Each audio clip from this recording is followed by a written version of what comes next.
시청자 여러분 안녕하십니까? 6월 16일 굿모닝 YTN 1부 시작합니다. 먼저 주요 뉴스 보고 오겠습니다. 북한이 우주 발사체를 쏘아 올린 지 보름 만에 단거리 탄도미사일 2발을 발사하며 다시 도발에 나섰습니다. 한미일 3국은 공동 규탄 성명을 통해 유엔 안보리 결의를 명백하게 위반한 것이라고 비판했습니다. 서대구 산업단지에서 큰 불이 나 공장 13개 동을 태웠습니다. 3시간 40분 만에 큰 불길이 잡혔는데 다행히 인명피해는 없었습니다. 상장사 5곳의 항가 사태와 관련해 검찰이 강제 수사에 돌입했습니다. 이번 사태에 연루된 것으로 지목된 인터넷 투자 커뮤니티 운영자 자택을 압수수색한 건데 운영자는 의혹을 전면 부인했습니다. 싱하이밍 주한 중국 대사의 내정 간섭 논란 속에 중국을 찾은 더불어민주당 의원들은 이런 상황일수록 더 소통해야 한다고 강조했습니다. 하지만 추가로 방중길에 오른 민주당 의원들이 일부 비용을 중국 정부로부터 지원받은 것으로 나타나면서 국민의힘은 뇌물성 외유라고 날을 세웠습니다. 정부가 오염수 관련 브리핑을 매일 진행하기로 한 가운데 지난달 일본 후쿠시마 오염수 방류시설을 점검했던 시찰단장이 국회에 출석했습니다. 야당은 정부 설명이 충분하지 않다고 지적했고 여당은 정부가 괴담에 더 적극적으로 대응해야 한다고 강조했습니다. 미국 시애틀 번화가에서 한인 부부가 총에 맞아 만삭의 임산부가 숨졌습니다. 범인은 뚜렷한 이유 없이 범행을 저지른 것으로 보입니다. 첫 소식입니다. 북한이 우주 발사체를 쏘아 올린 지 보름 만에 동해상으로 단거리 탄도미사일 2발을 발사하며 도발을 재개했습니다. 지난달부터 5차례에 걸쳐 진행된 한미 연합 화력 훈련에 대한 반발로 풀이됩니다. 정유진 기자입니다. 합동참모본부는 북한이 발사한 단거리 탄도미사일 2발을 포착했다고 밝혔습니다. 평양 순안 일대에서 12분 간격으로 발사된 미사일은 각각 780여 킬로미터를 비행한 뒤 동해상에 떨어졌습니다. 지난달 31일 군사 정찰 위성을 실은 우주 발사체 발사에 실패한 지 15일 만으로 고체 연료 대륙간 탄도미사일 화성 18형을 쏘아 올린 것을 기준으로는 63일 만입니다. 이번 도발은 지난달 25일부터 5차례 실시된 대규모 연합 합동 화력 경멸 훈련에 대한 반발로 풀이됩니다. 화력 경멸 훈련은 한미 연합전력과 육해공 합동전력이 최신 무기를 동원해 적 도발 시 응징 경멸 능력을 과시하는 화력 시범입니다. 미사일 도발을 감행하기 직전 북한은 이를 겨냥한 국방성 대변인 명의 입장을 발표했습니다. 북한은 거듭되는 경고에도 지역의 군사적 긴장을 더욱 야기하는 도발적이며 무책임한 행동을 엄중히 경고한다고 비판했습니다. 특히 적들의 어떤 형태의 시위성 행동과 도발에도 철저히 대응할 것이라며 도발 감행을 시사했습니다. 군은 추가 도발에 대비해 감시 경계를 강화하고 한미 간 긴밀하게 공조하면서 대비 태세를 유지하고 있다고 밝혔습니다. YTN 정유진입니다.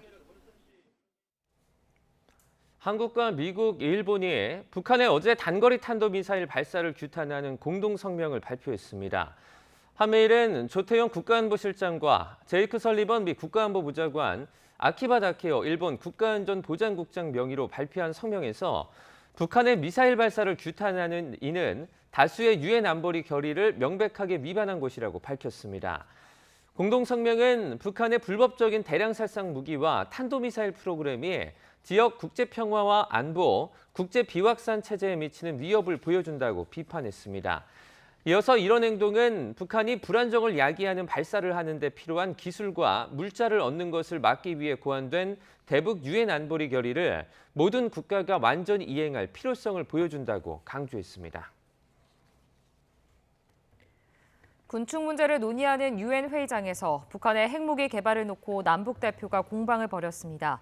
현지 시각 15일 유엔 제네바 사무소에서 무기용 핵물질 생산 금지 조약 협상 문제를 논의하기 위해 열린 유엔 군축회의에서 주영철 주 제네바 북한 대표부 참사관은 북한의 자위적 군사력 제고는 적대 세력의 위협을 억제하기 위한 정당한 권한이라고 주장했습니다. 이에 윤성미 주 제네바 한국 대표부 군축회의 대표는 북한의 핵 및 탄도미사일 개발은 복수의 유엔 안보리 결의를 어긴 것으로 국제사회는 절대로 북한의 핵 보유를 용납하지 않을 것이라고 강조했습니다. 서대구 산업단지에서 큰 불이 났습니다. 재활용 공장에서 난 불이 인근 공장으로 옮겨 붙은 건데요. 전국의 소방력을 모으는 동원령까지 발령해 3시간 40분 만에 겨우 큰 불길을 잡았습니다. 허성준 기자입니다. 시커먼 연기가 하늘을 뒤덮습니다. 불이 공장 지붕을 넘어 맹렬히 타오릅니다. 서대구 산업단지의 한 재활용 공장에서 불이 난 건 오후 5시 20분쯤입니다. 공장에 모아둔 스티로폼과 비닐이 타면서 순식간에 공장 전체로 불이 번졌습니다. 저 공장 옥상에 올라가서 보다 보니까 막 폭발음이 막 나오길래 급하게 이래 뛰쳐나가고 도로도 통제하고 그리고 헬기가 막 위에 3대, 4대, 5대 많이 왔다 갔다 하더라고요. 그리고 뭐 굉장히 막 급한 상황이었던 것 같아요. 재활용 공장을 모두 태운 불은 인근 공장으로 확산했습니다. 건물이 샌드위치 패널로 만들어진 데다 공장 사이 간격이 좁아 불길이 넘어가는 걸 막지 못했습니다. 직원분들이 지게차 갖고 와가지고 그 원단을 막 빼내고 그리고 원단 그거 사고도 나고 이랬어요. 원단이 막 무너지고 이래가지고 그러고 옆에 정비 공장인가 이런 데는 거기에 안에 있는 그 위험물질 이런 거 막 계속 빼내고. 소방은 대구의 인력과 장비를 모두 동원하는 대응 3단계를 내린 데 이어 전국 당번 소방력의 5%를 동원하는 동원령 1호를 발령했습니다. 또 무인 파괴 방수차와 고성능 화학차까지 동원한 끝에 3시간 40분 만에 겨우 큰 불길을 잡았습니다. 다행히 인명피해는 없었지만 공장 7개 동이 전소되는 등 모두 13개 동이 피해를 봤습니다. 지자체는 잔불 정리가 계속되는 만큼 인근 주민들은 외출을 자제하고 안전사고에 유의해달라고 당부했습니다. YTN 허성준입니다. 어제 저녁 8시 반쯤 서울 합정동 상가 건물 2곳 틈새에 있는 천막에서 불이 나 30분 만에 꺼졌습니다. 다친 사람은 없었지만 주변 카페와 식당으로 연기가 들어차면서 안에 있던 손님들이 대피했습니다. 오늘 새벽 0시 20분쯤 대전 서구도로에서 30대 여성이 음주 상태에서 승용차를 몰다가 갓길에 서 있던 SUV를 들이받았습니다. 다친 사람은 없었지만 사고 충격으로 승용차 앞부분에서 불이 나 엔진룸이 모두 탔습니다. 경찰 조사 결과 30대 운전자는 면허 취소 수준의 만취 상태로 운전대를 잡은 것으로 조사됐습니다. 검찰도 5개 주가 종목 하한가 사태 발생 하루 만에 강제 수사에 돌입했습니다. 금융감독원으로부터 신속 수사 전환, 이른바 패스트트랙을 통해 사건을 넘겨받아 깊이 연루된 것으로 지목이 돼서 출국 금지까지 된 인터넷 투자 커뮤니티 운영자 자택을 압수수색했습니다. 윤웅성 기자의 보도입니다. 검찰이 인터넷에서 주식 투자 커뮤니티를 운영하는 강모 씨 자택을 압수수색했습니다. 수사관들을 보내 강 씨의 주식 거래와 커뮤니티 운영 관련 자료를 확보했습니다. 박림과 동일산업 등 주가가 급락한 5개 종목은 강 씨가 운영하는 인터넷 카페에서 추천 종목으로 자주 언급됐습니다. 검찰이 시세 조종을 비롯한 불공정 거래 여부를 주시해오다가 최근 강 씨를 출국 금지한 데 이어 하한가 사태 하루 만에 강제 수사를 본격화한 겁니다. 검찰 관계자는 지난주 금융감독원으로부터 사안이 중대할 때 요청하는 신속 수사 전환, 이른바 패스트트랙 절차로 사건을 넘겨받아 수사에 착수했다고 밝혔습니다. 검찰이 빠르게 핵심 피해자를 특정해 증거 확보에 나서면서 무더기 하한가 원인과 법적 책임을 묻기 위한 수사도 속도를 낼 전망입니다.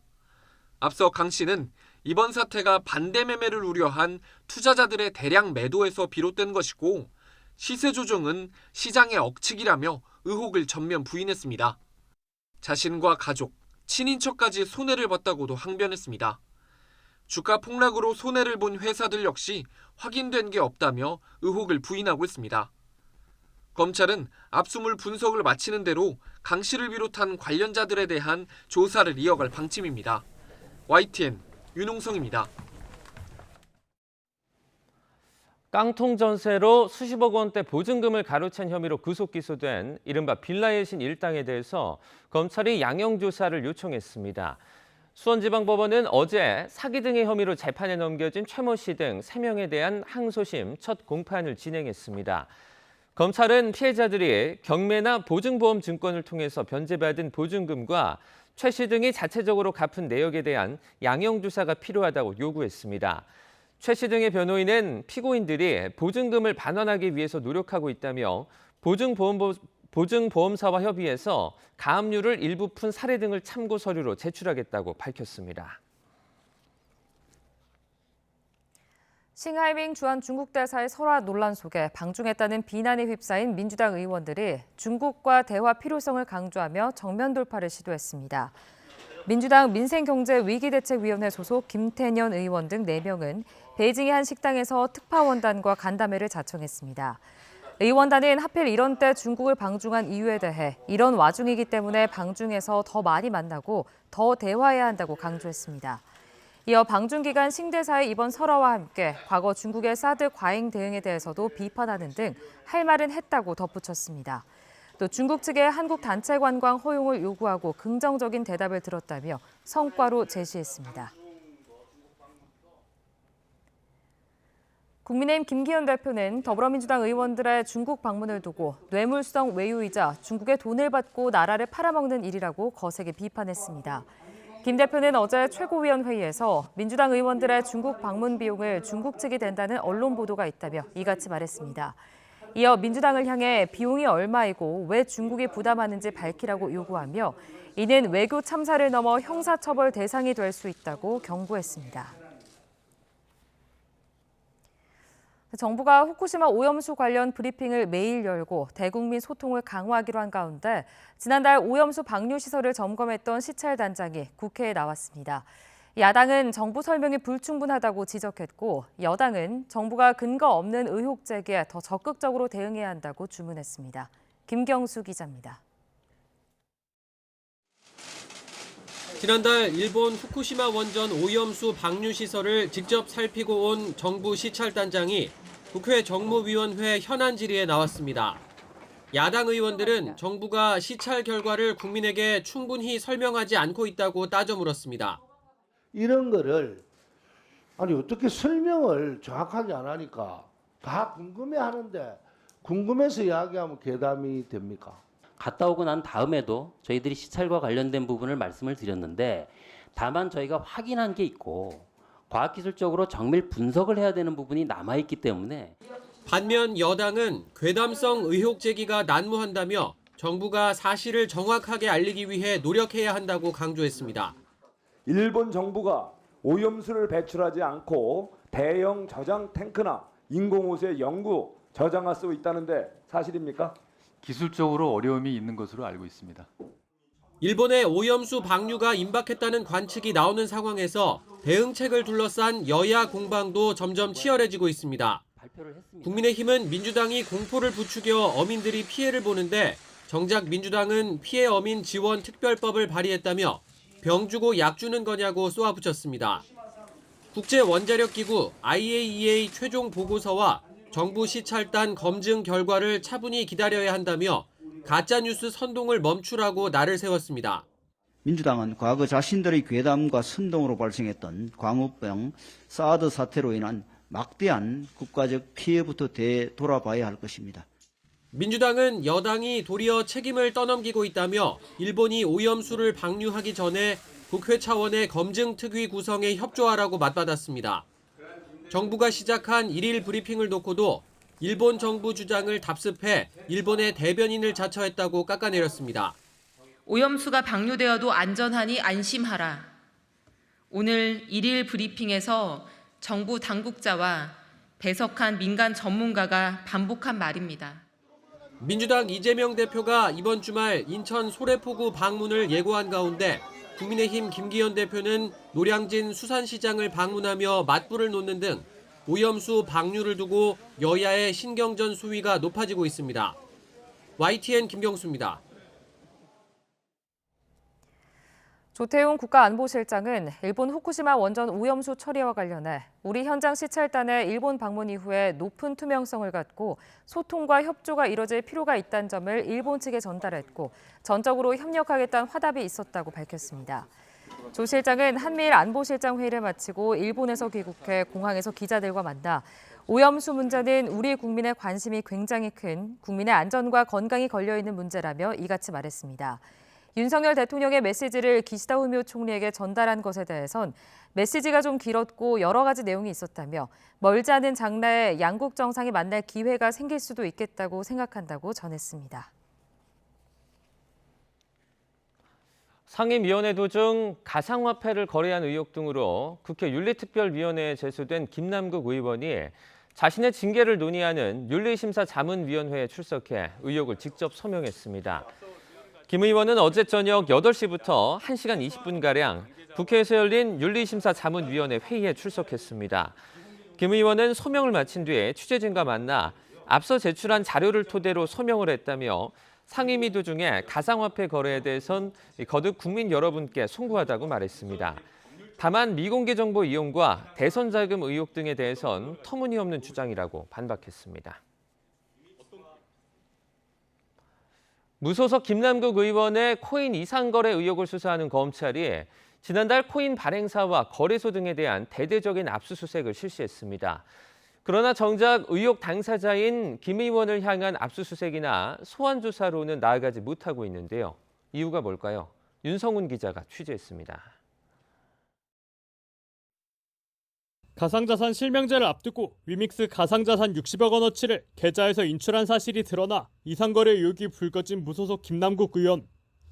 자금 세탁을 위해 위믹스 코인 51만 개를 신생 코인인 클레이페이와 교환했다는 의혹도 제기됐습니다.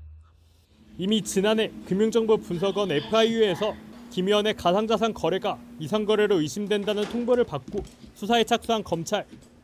그러나 전자지갑에 대한 압수수색 영장이 2차례 기각되며 수사 동력을 잃었고 세 번째로 청구한 영장이 발부되고서야 강제 수사에 나설 수 있었습니다. 지난달엔 대형 가상화폐 거래소인 업비트와 빗썸, 위믹스 가상자산 발행사 등을 상대로 연이어 압수수색을 벌였습니다.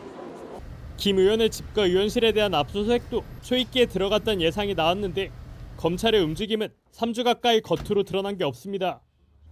검찰은 김 의원의 코인 흐름을 추적하려면 해외 거래소에서 정보도 받아야 하지만 영장을 요구하는 방식이 국내와 다르다고 설명합니다.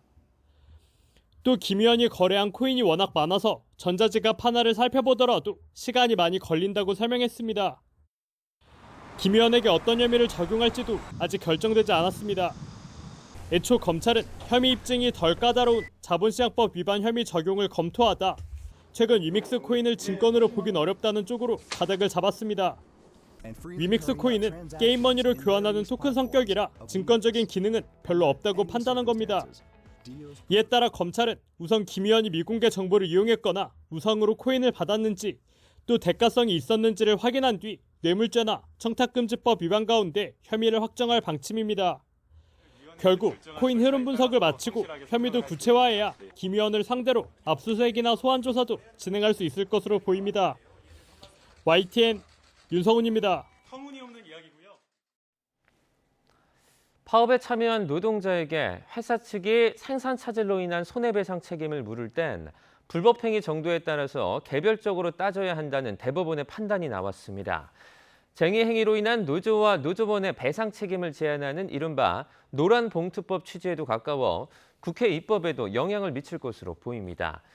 대법원은 현대자동차가 전국금속노조, 현대차, 비정규직지회 조합원 4명을 상대로 낸 손해배상 청구 소송 상고심에서 원고 일부 승소로 판결한 원심을 깨고 사건을 부산고등법원으로 돌려보냈습니다. 대법원은 노조의 의사결정이나 실행에 관여한 정도는 조합원마다 크게 다를 수 있는 만큼 개별 노조원의 배상 책임은 지위와 역할, 참여 정도를 종합적으로 고려해야 한다고 판시했습니다. 이에 대해서 국민의힘은 불법 행위의 정도에 따라서 개별적으로 따져야 한다는 대법원의 판결에 대해서 불법을 저질러도 되니 마음 놓고 파업을 하라고 멍석을 깔아준 것이라고 비판했습니다. 강민국 수석대변인은 어제 논평에서 김명수 체제의 대법원이 불법 파업을 주장해 국민 피해를 가중할 이른바 노란봉투법에 힘을 보탠 것이라며 이같이 말했습니다. 이어 불법 파업을 하며 피해를 준 당사자들은 따로 있고 이를 하나하나 따져서 누가 얼마의 손해를 끼쳤는지 이 피해자가 파악을 해서 입증하라는 것이 가당키나 하느냐며 앞으로 노조가 불법 파업할 때마다 전담 직원이라도 1대1 마크해야 할 판이라고 비꼬았습니다. 더불어민주당은 불법 파업 노동자 개인에게 사측이 손해배상 책임을 물을 때 불법 정도에 따라서 개별적으로 따져야 한다는 대법원 판결에 대해서 환영의 뜻을 밝히며 이른바 노란봉투법 처리에 정부 여당도 협조해야 한다고 밝혔습니다. 강선우 대변인은 어제 국회 브리핑에서 이번 대법원의 판결이 사용자들의 무분별한 손해배상 청구 남용을 방지하는 합법 노조활동보장법의 정당성을 입증했다며 이같이 요구했습니다. 이어 윤석열 정부와 여당은 기업 편에 서서 합법 파업 보장법을 불법이라고 낙인 찍고 거부권 행사를 협박해왔다며 이제라도 사법부 판단을 존중해서 궤변을 멈추고 법 개정에 협조할 것을 촉구했습니다. 민주노총과 한국노총 등 양대 노조와 정부의 관계가 악화된 가운데 정부와 여당이 노조 없는 사업장의 근로자 대표제에 힘을 싣는 방안을 추진하기로 했습니다. 야당은 노동자 권익보호라는 대원칙엔 동의하면서도 여권이 노동자 갈라치기에 나서려는 게 아닌지 의심하는 분위기입니다. 나혜인 기자입니다. 국민의힘과 정부가 노동개혁 일환으로 추진해온 근로시간제도 개편과 함께 근로자 대표제 개선 입법을 본격 추진하기로 했습니다. 노조가 없는 사업장에서 사측과 노동 조건을 협의할 근로자 대표의 선출 절차를 마련하고 법적 지위를 보장하는 제도를 만들기로 뜻을 모았습니다. 영세 사업장 등에서 사업주가 임의로 근로자 대표를 지정해 불리한 합의를 강요하는 사례를 막아보자는 취지로 지난 정부 때부터 논의됐던 사안입니다. 근로자 대표 활동에 대해서 사용자의 개입 방해를 금지하고 정당한 근로자 대표 활동을 이유로 불리한 처우를 금지하도록 하고 야권 역시 권리 사각지대에 놓인 노동자를 보호하자는 데는 반대하지 않습니다. 다만 윤석열 정부가 양대 노총의 회계 부정과 불법 시위 문제를 부각하며 각을 세워왔다고 지적하며 거대 노조의 힘을 빼려는 건 아닌지 의심하고 있습니다. 특히 같은 사업장 안에서도 직무별로 부분 근로자 대표를 도입하는 방안을 두곤 노조 갈라치기라고 비판하고 있습니다. 어떠한 법안도 노조나 노동자의 권리를 갈라치거나 아니면 약화시키거나 형해화시키는 방향으로는 절대 가서 안 되니까요. 혹시라도 그런 면이 있는지. 여야의 입장은 불법 파업 노동자의 손해배상 책임을 개별적으로 따져야 한다는 대법원 판결을 두고도 극명하게 엇갈렸습니다. 국민의힘은 여야 합의가 안 된 노란봉투법의 효력을 사법부가 먼저 나서 인정한 것이나 다름없다고 맹비난했지만 김명수 대법원이 삼권 통합부가 되었습니다. 이제 법을 해석 적용하는 사법부 본연의 기능을 망각하고 법을 창설하는 입법부 기능까지 자처하고 나섰습니다. 야당은 그동안 관행적으로 이루어진 사측의 부당한 손해배상 청구에 경종을 울린 판결이라며 이제 노란봉투법을 반대할 명분은 사라졌다고 환영했습니다. 거부권 행사야말로 법원 판례를 부정하는 엄청난 혼란을 초래하게 될 것이며 정부와 여당은 노란봉투법에 대한 부당한 비방을 중단하고 법 통과에 협조해야 할 것입니다. 노정 간 갈등의 골이 깊어지는 가운데 야당은 이달 말 국회 본회의에서 노란봉투법 입법을 마무리하겠다는 계획이어서 노동 현안을 둘러싼 여야 대치는 갈수록 격화할 전망입니다. YTN 나혜인입니다. 매달 70만 원씩 5년 동안 적금을 들면 최대 5천만 원을 모을 수 있는 청년 도약 계좌가 출시 6시간 만에 가입자 5만 명을 넘겼습니다. 금융위원회는 어제 오후 3시 기준 가입 신청자가 5만 7천여 명으로 집계됐다고 밝혔습니다. 가입 신청은 비대면으로 국민, 신한, 우리, 하나, 농협 등 11개 은행 모바일 앱에서 영업일 오전 9시부터 오후 6시 반까지 할 수 있습니다. 부동산 시장 회복에 대한 기대 심리가 확대되는 가운데 지난달 서울과 인천의 아파트 가격이 16개월 만에 반등한 것으로 나타났습니다. 전국의 집값 하락도 올해 들어 5개월 연속 둔화했습니다. 한국부동산원은 지난달 전국 주택 매매가의 전달에 비해 0.22% 떨어졌다고 밝혔습니다. 특히 매매가는 지난해 12월 1.98% 하락한 이후 정부의 규제 완화에 힘입어 5개월째 하락폭이 줄고 있습니다. 한국부동산원이 서울 강동구 둔촌주공의 재건축 아파트인 올림픽파크 포레온의 추가 공사비 일부인 1,621억 원을 검증한 결과 377억 원을 감액해야 한다고 결론 내렸습니다. 하지만 부동산원이 검증한 1,621억 원은 전체 추가 공사비인 1조 1,385억 원의 14%가량에 불과해 추가 공사비 대부분을 차지하는 9,764억 원에 대한 검증은 이뤄지지 않아 향후 논란이 예상됩니다. 업계 등에 따르면 한국부동산원은 둔촌주공 재건축조합과 시공사업단이 요청한 추가 공사비를 검증한 결과 검증 대상인 1,621억 원 중 377억 원을 감액한 1,244억 원을 인정한다고 조합에 통보했습니다. 관광업계가 방탄소년단 BTS 데뷔 10주년을 맞아 다양한 마케팅에 나섰습니다. 하루 숙박비가 수십만 원에 달하는 호텔 숙박 상품은 거의 다 팔렸고 세금 환급 등 담당 직원을 증원한 곳도 있습니다. 최기성 기자가 취재했습니다. 서울 여의도에 있는 한 호텔입니다. BTS 공연 의상 7벌을 전시 중인데 팬 발길이 이어지고 있습니다. It's incredible. It's honestly, it brings a lot of memories and just because I've seen Dynamite live at concert and just seeing the outfits, it's really cool. 다른 호텔에선 BTS 관련 티셔츠 등이 담긴 상품을 함께 제공하는 숙박 상품을 내놨습니다. 하루 숙박비가 70만 원이 넘는데 90% 넘게 예약됐습니다. 최근 많은 문의가 이어지고 있고요. 특히 일본 분들의 문의가 상당히 많아요. BTS가 마셨던 와인들을 이용해서 메뉴를 구상을 했어요. 한국관광공사는 이른바 BTS 로드 여행을 기획했습니다. 한국을 방문한 호주 팬 28명은 BTS 멤버가 즐겨가던 식당과 앨범 사진 촬영지 등을 열흘 동안 구경했습니다. BTS Australia Army Tour this year is particularly special because Australian Army get to be here in Seoul in Korea for the 10th year anniversary of BTS. 한 대형 백화점은 세금 환급 담당 인력을 기존 4명에서 8명으로 늘렸습니다.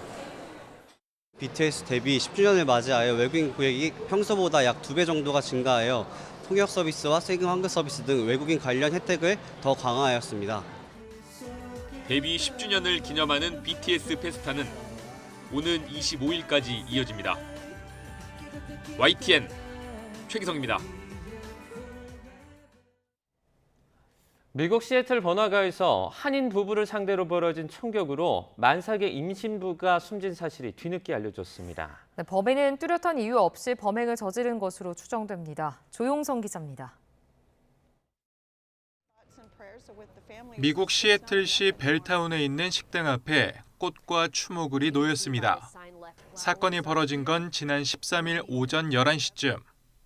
이곳에서 일식당을 운영하던 한인 권모 씨 부부가 차에 타고 있다가 6차례 총격을 받았습니다. 임신 8개월로 출산을 앞둔 아내는 머리와 가슴에 총상을 입어 사망했고 태아도 응급분만으로 태어났지만 결국 숨을 거뒀습니다. 남편은 팔에 총상을 입었지만 생명에는 지장이 없는 것으로 알려졌습니다. 현장에서 달아났던 30살 코델 구스비는 체포되면서 자신이 했다는 말을 반복했다고 경찰이 밝혔습니다. 범인은 피해자의 차량 안에 총이 있는 것을 보고 총을 쐈다고 주장했지만 경찰은 범인과 피해자 간의 대화 등 상호작용은 없었다고 전했습니다. 도심 번화가에서 벌어진 총격 사건으로 시애틀 지역사회는 큰 충격에 빠졌습니다. We don't know what motivated it. We do have the suspect. We do believe at this point, I think a life was lost, and it's very sad. 경찰은 증오 범죄 여부를 포함해 범행 동기를 수사하고 있습니다. 지난달에는 텍사스주에 있는 쇼핑몰 아울렛 주차장에서 총기 난사 사건이 발생해 30대 한인 부부와 3살 아이를 포함한 8명이 숨졌습니다. YTN 조용성입니다. 유럽중앙은행이 현지 시각 15일 기준금리를 3.75%에서 4%로 0.25%포인트 인상했습니다. 유럽중앙은행은 통화정책이사회를 열어 기준금리를 4%로 수신금리와 한계대출금리는 각각 3.5%와 4.25%로 0.25%포인트씩 올리기로 했습니다. 은행은 지난해 7월 11년 만에 처음으로 0.5%포인트를 인상하는 빅스텝을 감행한 데 이어서 지난해 9월과 10월 두 차례 연속 0.75%포인트를 인상하는 자이언트 스텝을 단행했습니다. 이후에 다시 빅스텝을 3차례 연속 이어간 뒤에 다시 0.25%포인트를 인상하는 베이비 스텝으로 복귀해 8회 연속 금리를 올렸습니다.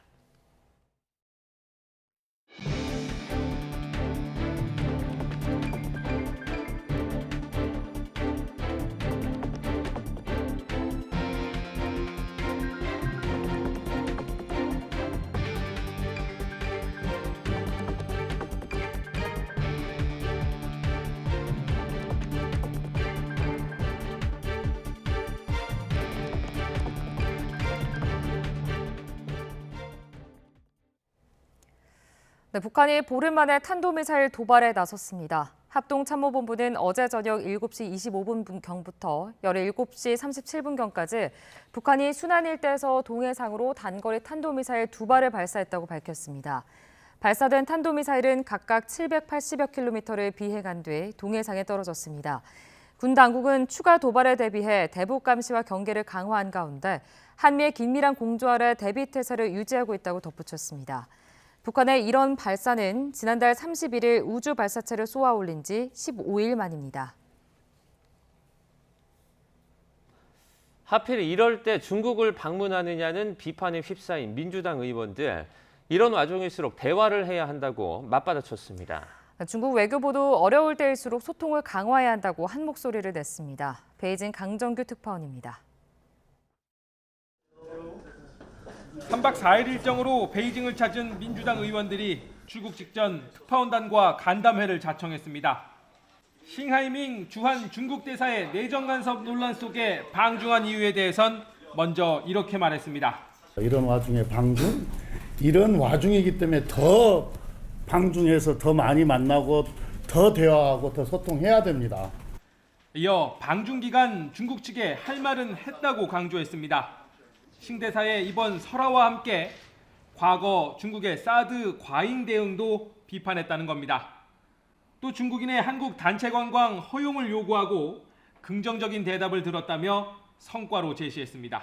우리나라 국내 관광 산업은 물론이고 항공업계에도 매우 큰 민원이기 때문에 다행히 이 부분에 대해서 중국 외교부에서 상당히 전향적인 검토를.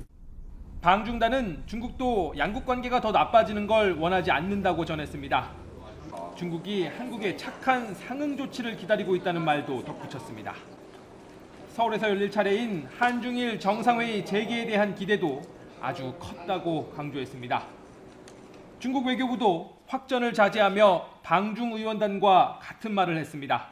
越是在双边关系面临困难的时候，两国政府和各界人士越要加强沟通。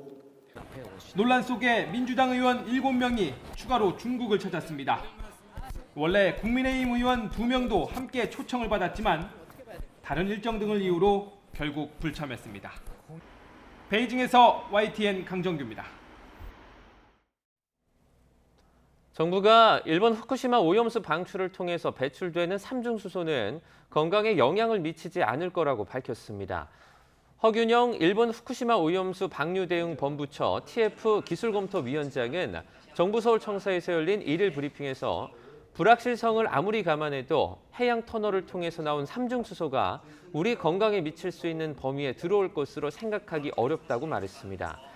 허 위원장은 또 오염수 해양 방출 방식이 대기 방출보다 위험 관리 측면에서 유리하다고 평가했습니다. 그 이후로 오염물질이 공기 중으로 나가면 환경 감시가 쉽지 않지만 해양 방출은 먹는 섭취물에 대한 문제가 있어도 방사성 물질을 희석할 수 있고 환경 감시도 쉽다고 설명했습니다. 김장철도 아닌데 천일염 주문이 급증하면서 산지에서는 물량 부족 현상이 나타나고 있습니다. 잦은 비에 생산량이 줄어든 데다 최근 후쿠시마 원전 오염수 방류에 불안 심리까지 겹치면서 가격도 급등하고 있습니다. 오선열 기자입니다. 우리나라 천일염의 80%가 나오는 전남 신안입니다. 뙤약볕 아래 꽃처럼 피어난 소금을 모으는 손길이 분주합니다.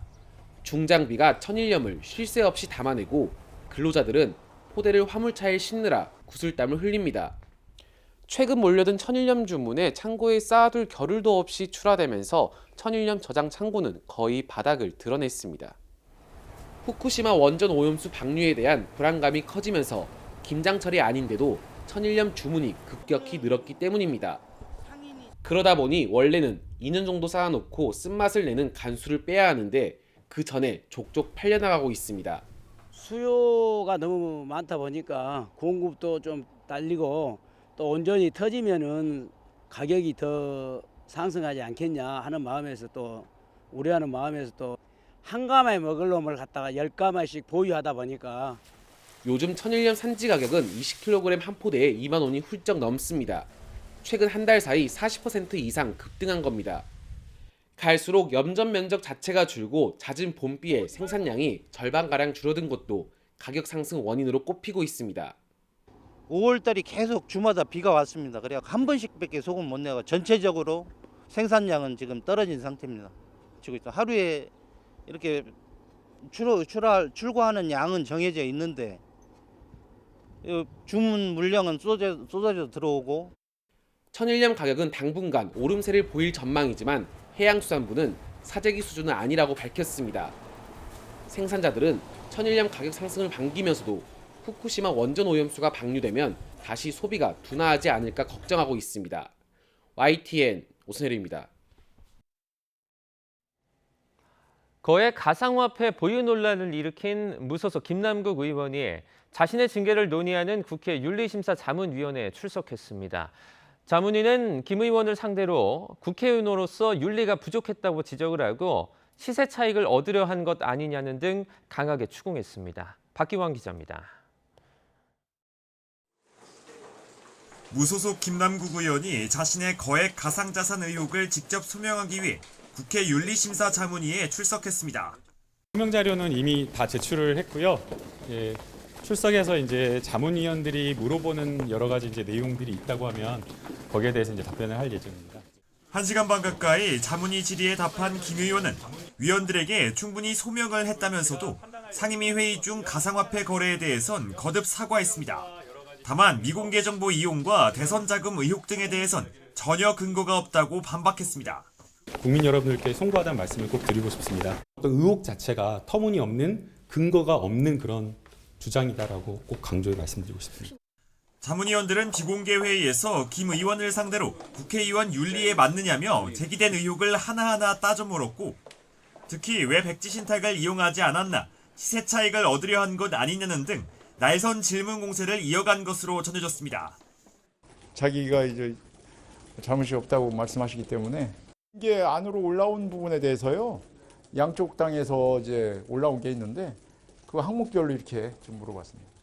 자문위는 또 김 의원이 제출한 100장이 넘는 소명서에 더해 추가 자료를 요청했습니다. 다음 주엔 전문가 의견을 들으며 구체적인 심사를 벌일 예정으로 앞으로 2차례 더 회의를 진행한 뒤 예정대로 오는 29일까지 윤리특위 소위에 징계 의견서를 제출한다는 방침입니다. 네, 저희가 다음 주에 23일 날 전문가들을 좀 몇 분 섭외를 해서 좀 얘기를 들어보려고 합니다. 자문위 활동 기한은 29일까지 변함없는 건가요? 예, 현재로서 그렇습니다. 김 의원이 지금이라도 의원직을 스스로 내려놓거나 윤리특위가 가장 강한 징계인 제명을 결정해야 한다는 목소리는 여야를 불문하고 계속 흘러나오고 있습니다. 김 의원 징계 결정의 척도가 될 윤리심사자문위 심사와 이번 달 말에 내려질 결론에 관심이 쏠리는 배경입니다. YTN 박견입니다. 더불어민주당 전당대회 돈봉투 사건을 수사하는 검찰이 송영길 전 대표 캠프에 불법 식사 접대 의혹을 포착해 수사 중인 것으로 파악됐습니다. 검찰은 송 전 대표 캠프 관계자들이 국회의원과 지역 본부장 등 전당대회 유권자들에게 여러 번 식사 접대를 했는데 그 비용이 송 전 대표 외곽 후원 조직인 먹고 사는 문제 연구소에서 나왔다고 의심하고 있습니다. 이와 관련해 검찰은 송 전 대표 캠프와 먹사연 회계 담당자였던 박모 씨를 어제 피의자 신분으로 불러 먹사연 자금 유용 의혹에 관해서 집중적으로 추궁했습니다. 검찰은 또 먹사연으로부터 경선 컨설팅 비용을 대납받은 정황과 관련해서 컨설팅 업체 대표 전무 씨를 참고인 신분으로 불러 조사했습니다. 이에 송 전 대표 측은 검찰이 본래 사건인 돈봉투 살포 의혹을 입증할 자신이 없어 먼지떨이식 별건 수사를 하고 있다고 주장했습니다. 더불어민주당 이정근 전 사무부총장이 돈봉투 사건의 발단이 된 녹음 파일 방송을 막아달라며 JTBC를 상대로 낸 가처분 신청에 받아들여지지 않았습니다. 서울 서부지방법원은 어제 이 전 사무부총장이 JTBC를 상대로 낸 방송금지 가처분 신청을 기각했습니다. 재판부는 관련 보도 내용이 허위일 가능성이 낮다며 사생활이 아닌 공적 활동에 관한 것으로 표현의 자유는 최대한 보장돼야 한다고 판단했습니다.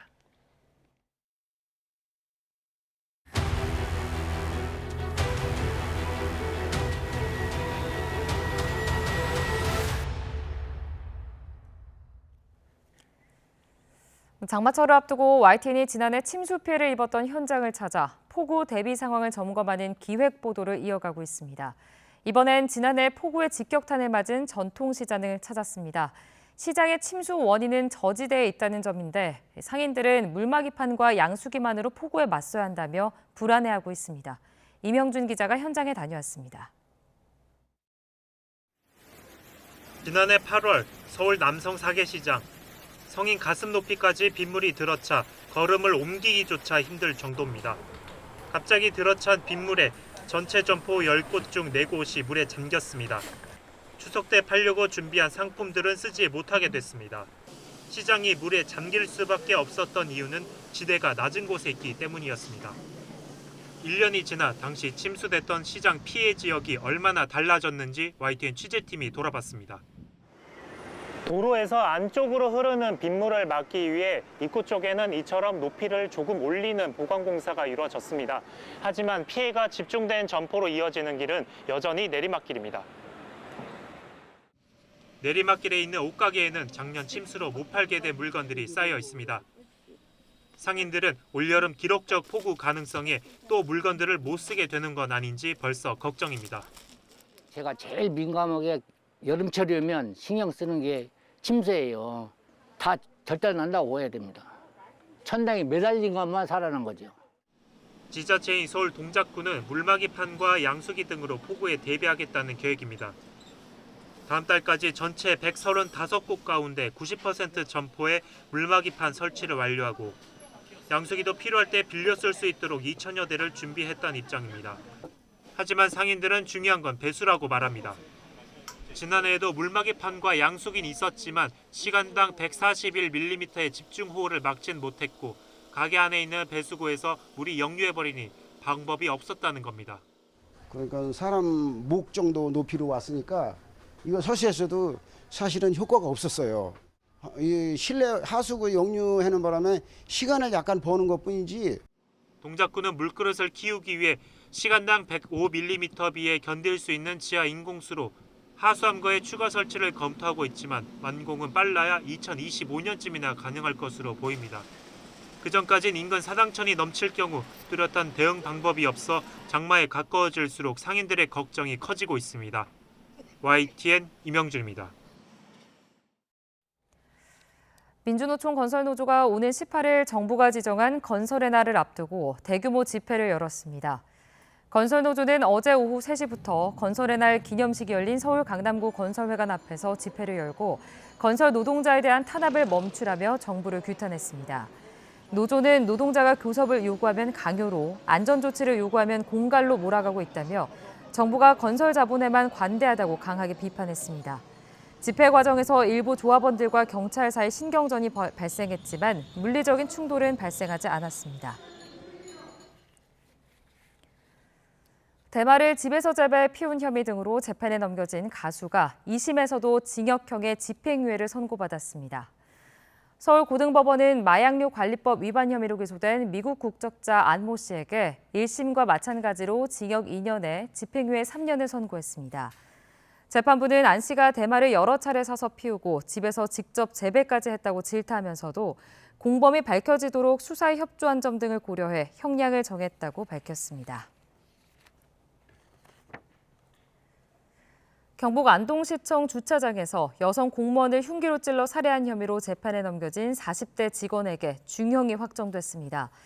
대법원은 어제 살인 등의 혐의로 재판에 넘겨진 44살 A씨의 상고를 기각하고 징역 20년을 선고한 원심을 확정했습니다.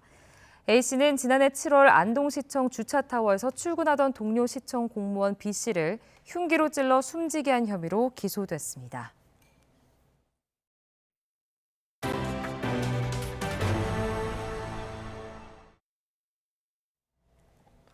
최근 전북 새만금 지역에 2차 전지 배터리 관련 기업 입주가 잇따르고 있습니다. 올해만 5개 업체가 모두 3조 5천억 원을 투자하기로 했습니다. 김민성 기자의 보도입니다. 2차 전지 전해액 제조기업 엔캠과 중앙 D&M이 함께 세운 EDL이 전북 새만금에 리튬염 생산 공장을 짓기로 했습니다. 총 6천억 원을 들여 2026년까지 연간 5만 톤 양산 체제를 구축한다는 목표인데 이렇게 되면 일자리 700여 개가 생겨납니다. 엔캠은 이번 결정을 발표하면서 새만금 지역에 대한 추가 투자 구상도 함께 내놨습니다. 시장 점유율을 굳건히 하기 위한 새만금 2차 사업 계획도 바로 착수토록 하겠습니다. 총 생산 능력 10만 톤 규모의 경쟁력을 확보토록 하겠습니다. 리튬염은 2차 전지 핵심 소재인 전해액 생산의 필수적인 소재로 현재 중국 기업들이 세계 시장을 선도하고 있습니다. 이번에 짓는 리튬염 생산 공장이 가동되면 2차 전지 소재 공급망이 안정돼 우리나라 배터리 산업 경쟁력이 올라갈 전망입니다. 소재 공급에 관한 최적지임을 다시 한번 증명하는 것이라고 생각하고 새만금이 2차 전지 특화단지로 지정되는데 큰 도움이 될 것으로 생각합니다. 새만금에 2차 전지 관련 기업이 처음 들어온 건 2021년. 이듬해 잠시 주춤하더니 최근 투자 규모가 비약적으로 늘어 올해는 반년 만에 모두 3조 5천억 원 규모 투자 협약이 체결됐습니다. 지금까지 새만금 지역에 투자를 결정한 2차 전지 관련 업체는 모두 15개입니다. 비교적 저렴한 분양가와 각종 세제 혜택이 기업들의 관심을 이끌어내는 겁니다. 이에 따라 전라북도는 지역 내 2차 전지 기업 역량 강화를 돕기 위해 전담 부서를 신설할 예정입니다. 2차 전지 산업 초격차 기술을 확보해 이를 곧바로 시장에서 활용할 수 있게 돕는 연구센터 5곳을 구축하는 작업도 추진하고 있습니다. 또 안전 문제에 대한 주민 우려를 고려해 방제센터 추가 건립 등 대책도 검토하고 있습니다. YTN 김민성입니다. 광주에는 우리나라에서 유일하게 단관을 고집하고 있는 극장이 있습니다. 올해로 88년이 된 광주극장인데요. 자치단체에서 고향사랑 기부금을 지원해 국내 대표 문화공간으로 만들기로 했습니다. 김범한 기자가 전해드립니다. 일본 제국주의의 서슬이 벌어턴 지난 1935년에 세워진 광주극장입니다. 모든 극장이 멀티플렉스로 바뀌었지만 우리나라에서 유일하게 예술 영화 등을 상영하는 독립영화관의 명맥을 이어가고 있습니다. 일제 식민지하에 최초로 조선인이 세운 유일한 우리 지역의 극장이기 때문에 그 어떤 역사적인 맥락을 현재까지 극장이 사라지면 그 맥락도 사라질 수가 있기 때문에 그 전통을 계속 잇고 싶어서 광주극장을 유지하고 있고요. 당시 돈으로 거금 8만 원을 들여 1200석으로 개관했다는 신문 기사까지 난 광주극장. 후원인 300여 명과 지원금 등에 의존하고 있지만 갈수록 운영이 어려워지고 있습니다. 이에 따라 고향사랑 기부금이 전격 투입됩니다. 일평생 땀 흘리며 노력한 아버지의 일터이자 인문도시 동구를 이제 사랑하는 마음으로 고향사랑 기부제에 동참하게 되었거든요. 먼저 안전 설비가 개선되고 냉난방기와 좌석 일부가 교체됩니다. 무엇보다 문화와 예술, 역사성을 인문적 가치로 영사해 기록화와 근현대 문화자원 등록 등 국내 대표 문화 공간으로 탈바꿈하게 됩니다. 이 문화자산을 활용한 전국적 관심을 끌 수 있는 문화예술 프로젝트를 이곳 광주극장을 중심으로 하겠습니다. 이걸 통해서 많은 사람들이 우리 광주, 동구, 충장도, 금남로를 찾아올 수 있게 하는 그런 목적을 가지고 우리가 내년부터 쓰는 기부금을 여기에 투입할 생각입니다. 광주 동구청은 또 전국 최초 발달 장애인 청소년 야구단의 활동도 고향사랑 기부금으로 지원할 예정입니다. YTN 김범환입니다. 클린스만 감독이 이끄는 축구대표팀이 오늘 저녁 8시에 부산 아시아드 주경기장에서 남미의 강호 페루와 평가전을 갖습니다. 어제 기자회견에 참석한 클린스만 감독은 손흥민의 상태에 대해서 아직 100% 컨디션을 찾지 못했고 벤치에서 경기를 시작할 것이라고 말했습니다. 손흥민은 지난달 29일 리그 마지막 경기를 치른 뒤 현지에서 스포츠 탈장 수술을 받고 귀국했고 정상적으로 대표팀 소집 훈련에 합류했지만 아직 100%의 몸 상태는 아닌 것으로 전해졌습니다. 오늘은 소나기 대신 불볕더위가 기승을 부리겠습니다. 오늘 서울의 한낮 기온은 29도로 어제보다 또 예년보다 덥겠고요. 대구는 무려 32도까지 오르는 등 때이른 한여름 더위가 찾아오겠습니다. 오늘부터 본격적인 불볕더위가 시작되는 만큼 더위 대비 철저히 해주셔야겠습니다.